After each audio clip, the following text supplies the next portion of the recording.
What if I told you that some of the most advanced warships in the galaxy vanished without a trace? No signs of battle, no enemy on the radar, just gone. That's exactly what happened in the Teran space. Ships went missing or were damaged mysteriously, with the in-flight data recorders showing nothing. Survivors returned with tales that seemed too fantastical to believe. In the ancient Lear mythos, there are stories of guardian spirits, ghosts of those who died unjustly and chose to stay behind to protect the innocent. They were said to be invisible to the living, filled with righteous anger and vicious in their quest for justice. Whispers spread that these spirits haunted the SA system, decimating evildoers who dared to approach Earth. Reports of a slight shimmer in the void or an angry voice over communication systems were common. Ships would be torn apart or incapacitated, and shadowy figures would board them. Initially, these tales were dismissed. After all, the word of criminals and peasants was not reliable. But everything changed when 3 military reconnaissance ships were sent by the government to scout Earth for a potential conquest, and they vanished without a trace. News of the failed operation leaked to the press, giving the ghost stories newfound credibility. Spacefarers, smugglers, merchants, and slave transports began avoiding the SA system, fearing they too would disappear. It was better to spend more on fuel than to risk being snatched up by spirits. I, however, was not a believer in ghosts.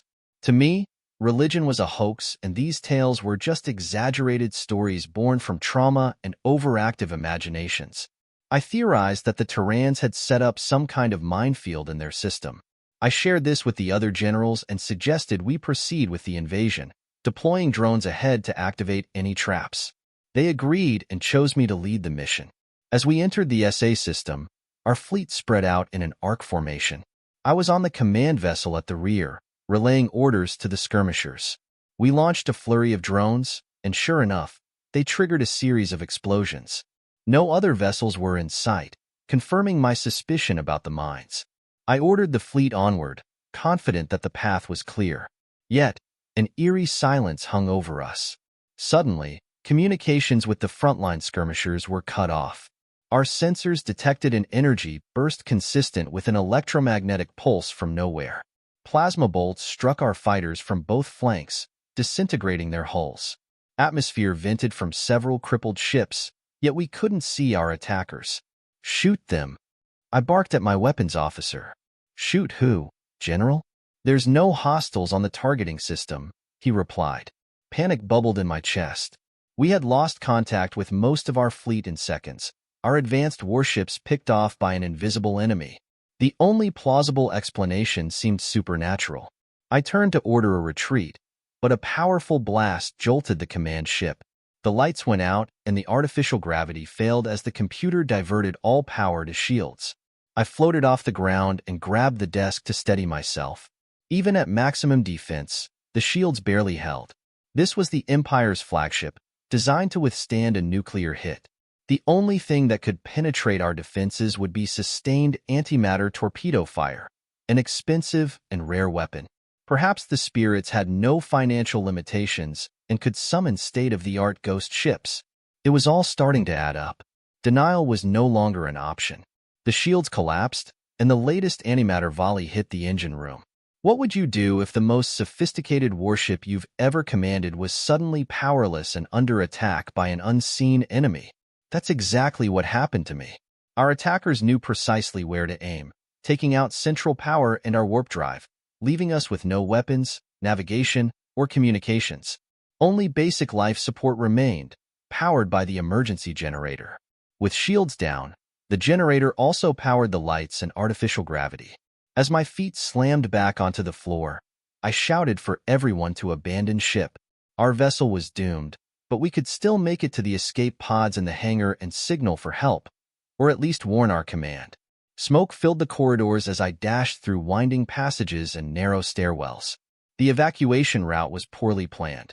It seemed the ship's creators never imagined it would be needed. Coughing, I stumbled into the hangar. Sparks flew from the airlock, faint orange lines etching into the metal, as if someone was trying to force an entry.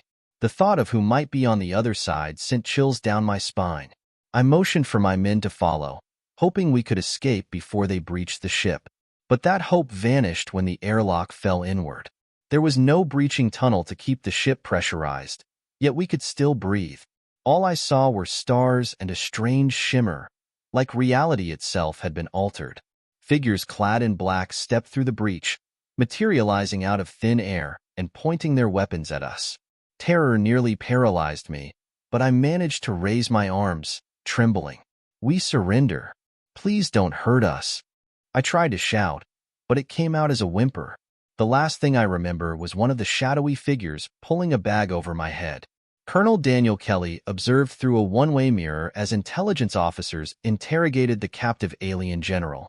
They had already gathered crucial information about the Lear Empire's military capabilities, tactics, and plans. What was odd was how cooperative the general was.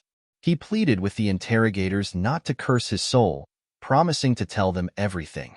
"This sniveling guy is one of their highest-ranking generals?" Kelly asked, derisively. Lieutenant Ross Scher smiled. "Yes, sir. Apparently, the Xenos have no concept of stealth technology.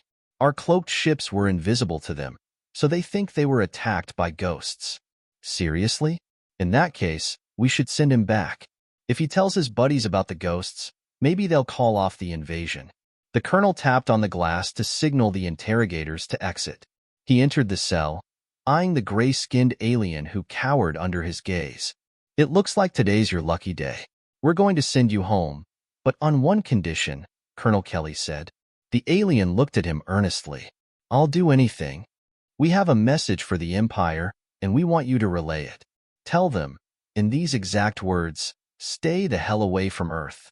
If you're still with us, hit the subscribe button to follow more stories like this." Now, let's continue with the sequel. When had an Imperial general ever lost a battle, let alone an entire fleet? Our technology and tactics were unmatched, or so we thought. So how had a bunch of primitive, quibbling apes managed to defeat us? Some generals believed Isaac's ghost stories, but as Emperor, I had the final say. There were two likely scenarios. Either Isaac was incompetent and had been bested by the monkeys without inflicting a single casualty, or he was a traitor who led the fleet into a trap. Either way, he was to be hanged for treason. I reconvened the generals, deciding to sit in on the planning session. This time, we would regroup and conquer Earth. I expected tactical suggestions, but everyone was silent. Isaac had gotten into their heads with his tall tales. "If I don't start hearing some ideas in the next few seconds, I'm going to string all of you up," I snarled. Subscribe to our channel to stay updated with more thrilling stories.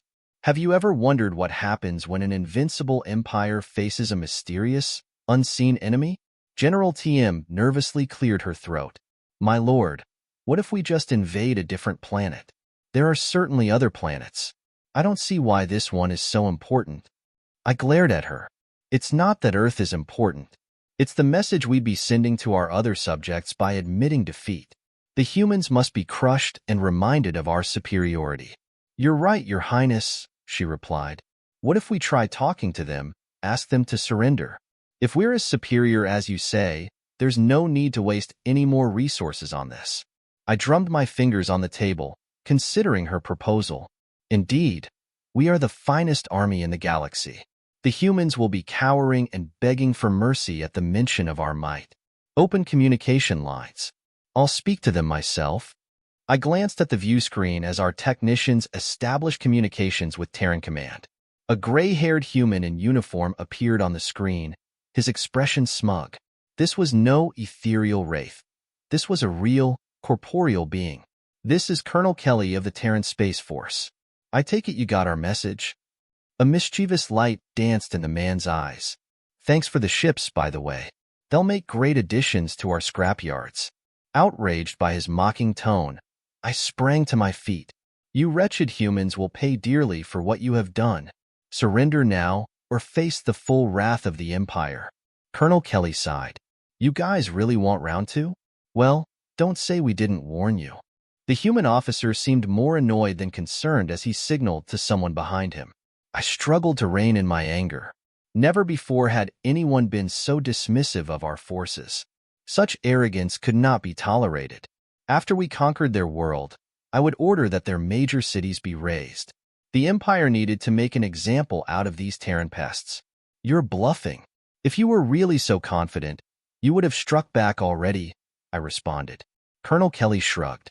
There are people who want us to blow you off the map, but most of us don't like killing civilians.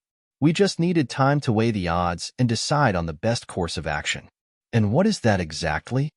Well, humanity just wants to be left alone. And it seems the quickest way to do that is to eliminate you. Huh, you dare to threaten the Emperor? My security fleet would obliterate you before you got within a parsec of this city. Yes, your security fleet. Why didn't we think of that? His sarcastic tone did not escape me. If this was all a bluff, the colonel deserved a raise for his acting, but his flippancy had further unsettled my generals. I decided to review our intelligence on the Teran military. It would not hurt to prepare countermeasures if they were indeed planning to attack our capital city. I thumbed through the dossier on Earth. Surprisingly, there was little information about them. Their government consisted of a coalition of regional states, often immobilized by political disagreement. They had one extraplanetary colony on the fourth planet in their system, with only a few small settlements. None of that was impressive, but we had zero information about their military capabilities. Either the Terrans were hiding their fleet, or anyone who had seen it did not live to tell about it. Nice palace, by the way, Colonel Kelly remarked, snapping me out of my thoughts. Finally, a comment that conveyed some level of respect. Thank you. Quite a fine work of Lear engineering. It's a shame you can only see this room here. The exterior is absolutely stunning. You're mistaken. I can see the outside just fine. Glass roofs, silver arches, lots of statues. I froze. There was no way the humans knew what the Grand Palace looked like. No Teran delegation had ever visited our sector. His wording implied he was viewing the palace from an aerial vantage at this moment. But no alarms had been triggered, and no patrol ship had sent out a warning. How could they have gotten past our defenses? Colonel Kelly chuckled at my reaction. Look up, Emperor. We could just end you now, but I want your final sight to be our ships. I gazed up at the transparent ceiling. All I saw was the empty amber sky and sunlight pouring in through the glass. But this serene view was a mirage. Hundreds of fighters appeared out of thin air, as though conjured by magic. Seeing the fleet hovering over the palace, I knew my demise was imminent. Alarms finally sounded as the Teran ships made themselves visible, and our commanders scrambled to respond. But it was too late. Their railguns were already powered up and aimed at our headquarters. Any last words? Asked the colonel. Perhaps you will cry and plead for your life as your general did. I doubt it will work, but you're welcome to try. I stared blankly at the gloating human officer. I took a deep breath, feeling the air fill my lungs for one of the last times. Collecting my thoughts was not easy under the circumstances, but I needed to maintain my composure. I would not give the humans the satisfaction of seeing my fear. An honorable death was all I could hope for. The Emperor bows to no one. My voice was calm and level despite the terror coursing through my veins. I only wish to know how you did this.